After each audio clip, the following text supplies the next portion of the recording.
Thank you for joining Wars of the Roses. As we continue with Part 7, Mount Meru, from the Adepts in the Eastern Esoteric Tradition by Manly Palmer Hall. Part 1, The Light of the Vedas. Mount Meru. Brahmanism, philosophically and religiously reformed by Buddha and his arhats, was distributed throughout the vast continent of Asia and adjacent regions. Although Mount Meru or Sumeru is not mentioned in the Rig Veda, there is a brief reference in the Ramayana implying that the theme would be familiar to the reader. The subject is unfolded at considerable length by the sage Parasara in the second chapter of the Vishnu Purana. The Puranic literature in general supplies the details of the world mountain concept, and the numerous sects which inherited the traditions have improvised upon the basic theme. The old Aryans, attempting to create a geography which would be in physical conformity with their cosmic speculations, represented the Earth diagrammatically as flat and bounded by a circular chain of mountains. Within the mountainous circumference were alternate zones of land and water arranged concentrically. The description is reminiscent of Plato's account of Atlantis. In the center of the zones of mountains and seas is Jambudvipa, the habitable earth. This is the island of the Jambu tree, the world tree which provided the gods with soma, the drink of immortality. The roots of the Jambu tree are in the underworld of Yama, and its crest is so high that it casts a shadow on the moon. The tips of the Jambu tree are in the heaven of the gods, and its trunk is the sustaining axis of the universe. The concept can be traced in the Avestan tree of all seeds, and the symbolism appears in Europe in the form of Yggdrasil, the world ash of Nordic mythology. From Tenmunzukai by Iguchi Johan, 17th century Japanese woodcut of the Universe Mountain. Jambudvipa is shaped like an open lotus flower, the petals representing the habitable continents, and its center rising in an immense convexity to supply the abode of the divinities. The Puranas describe how Mount Meru, the pillar or axis of the world, sustaining and uniting the three parts of existence, heaven, earth, and hell, rises in the midst of Jambudvipa. The summit of Meru is the celestial earth in the form of a circular plateau, in turn surrounded by hills. Above Meru, sphere after sphere ascends, expanding in spiritual significance and forming a celestial counterpart of the terrestrial world which is unfolded below. On the summit of Meru is the city of Brahma, and like filaments from the root of the lotus, numerous mountains project from its face. John O'Neill suggests that Meru means central or essential, like the Latin medius and the Old Irish medon. There also seems to be the implication of a spear, probably meaning an axis. He believes the root Brahm means to whirl, and suggests that Yggdrasil has the same implication. In the Kalevala, the great epic of Finland, the branches of the universe oak shut out the light from the north. The myth of Jack and the beanstalk, especially the Russian version, is a form of the world tree concept. There is a Mount Meru in each of the universal systems included within the cosmic scheme. As early as 1808, J.D. Patterson, in the Asiatic Researches, placed Meru at the North Pole, and Lenormant agreed with Renan that the concept also appeared in the Greek myth of Meropis. In Japanese Buddhism, Meru occurs as Shumi or Sumeru, both equivalent to Sumeru, that is, the center of the universe. This is the same as the Mount Alborz of the Parsis. Meru is compared to a bell-shaped datura, fruit, which is sweet to taste and produces slumber, and to a lotus, the gem of Jambudvipa, or region of the golden apple tree of life, placed also in the center of the jewel India. The sage Parasara described the world mountain at considerable length. His account is substantially as follows. Within the circle of the Brahma egg revolve the planets. Quite in the middle of the egg, the earth globe is supported by ether and bears the supreme might of Brahma, which is of the nature of self-supporting force. Within the earth are 7 cavities, the abodes of serpents and demons. The mountain of gold, Meru, passes through the middle of the earth globe and protrudes on either side. At its upper end are stationed, along with Indra, the gods, and the sages. At its lower end, in like manner, is the habitation of demons.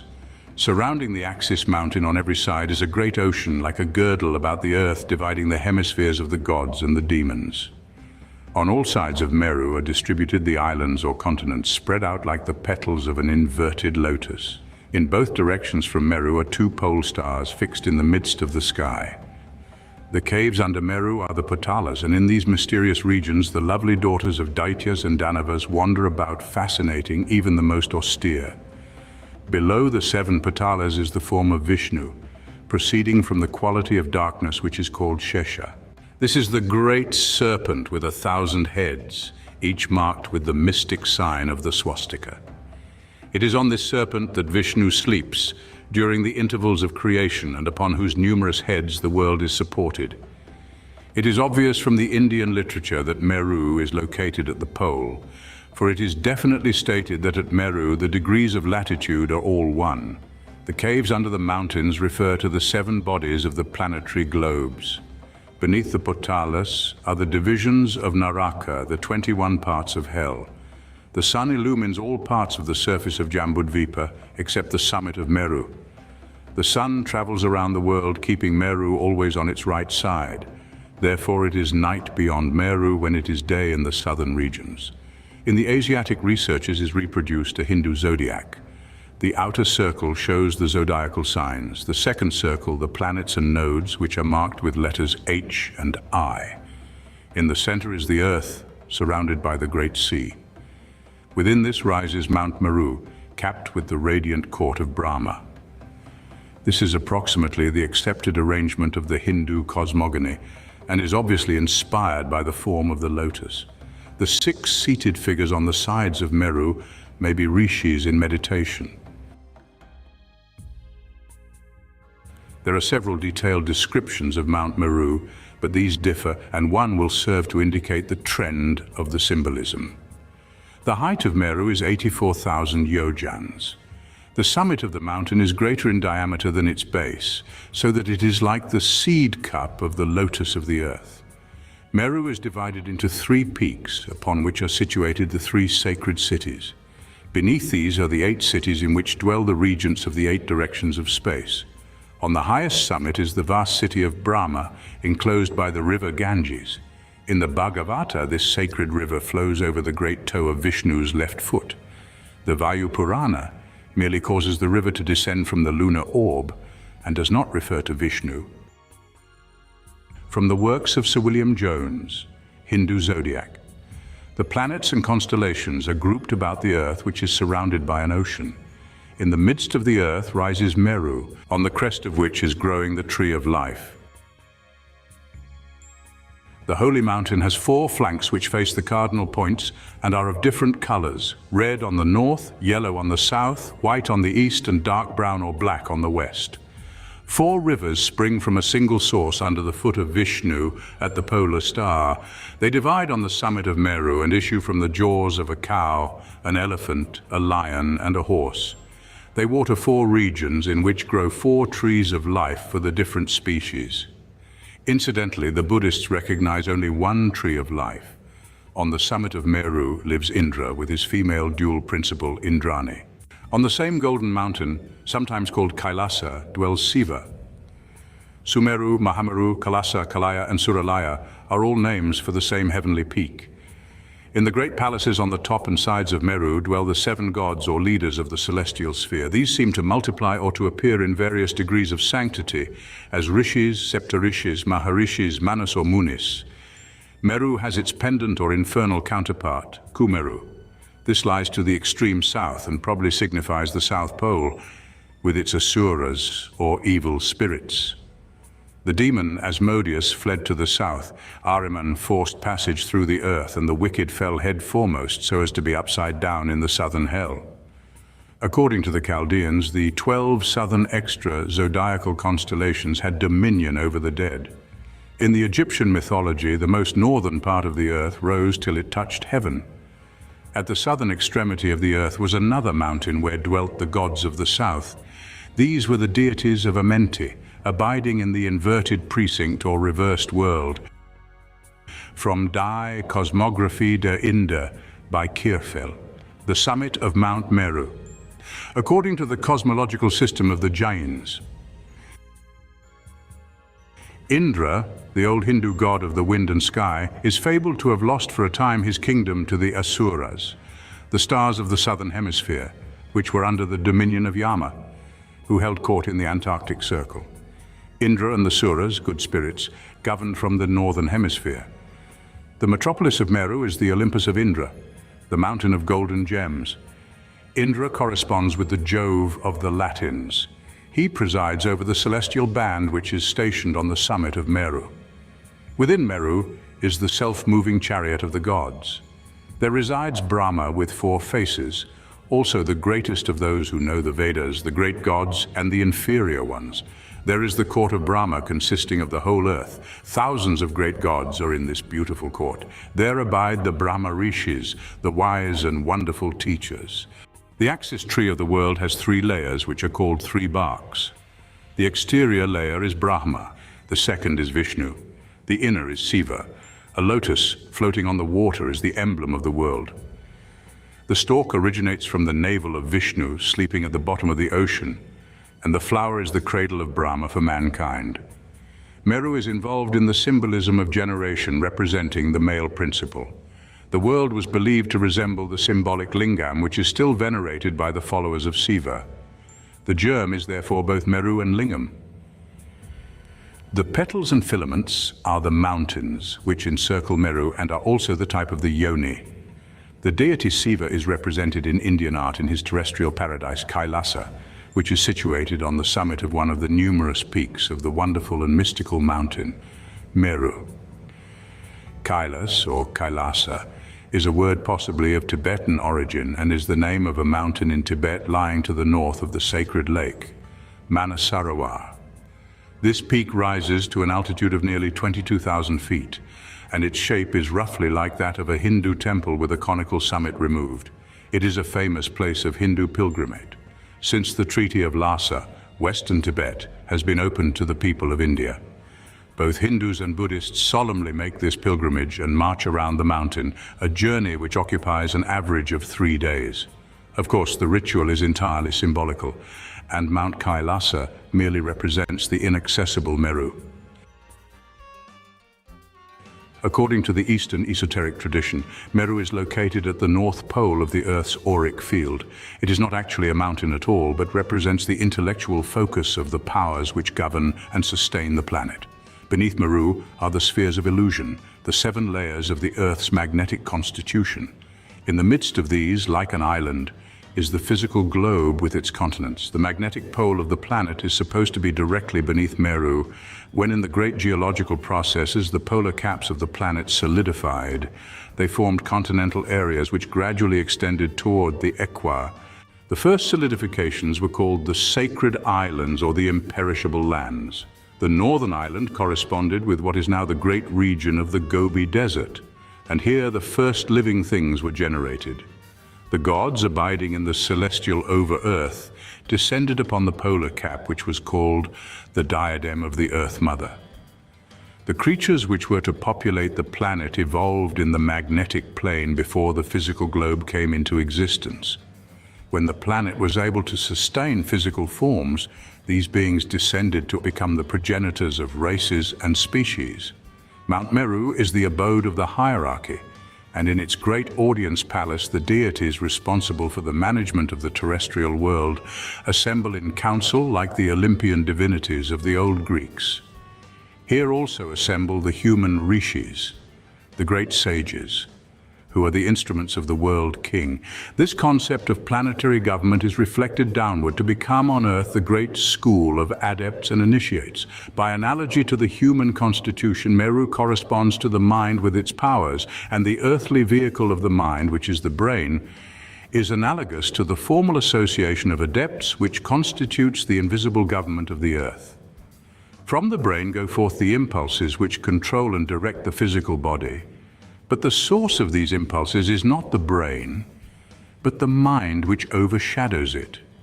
Meru, the planetary mind, is connected with the great solar order or hierarchy through the 32 orders of superior beings which ascend to union with the consciousness of the sun.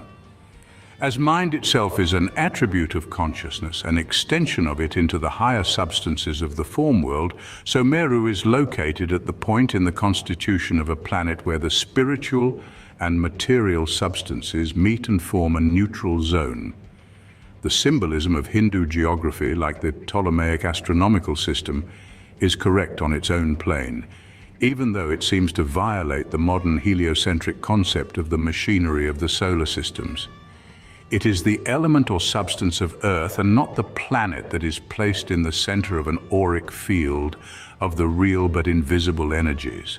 The descent of the gods from Meru is equivalent to the entry of the entity into its body at the time of incarnation. The same processes repeat themselves on all the planes of existence.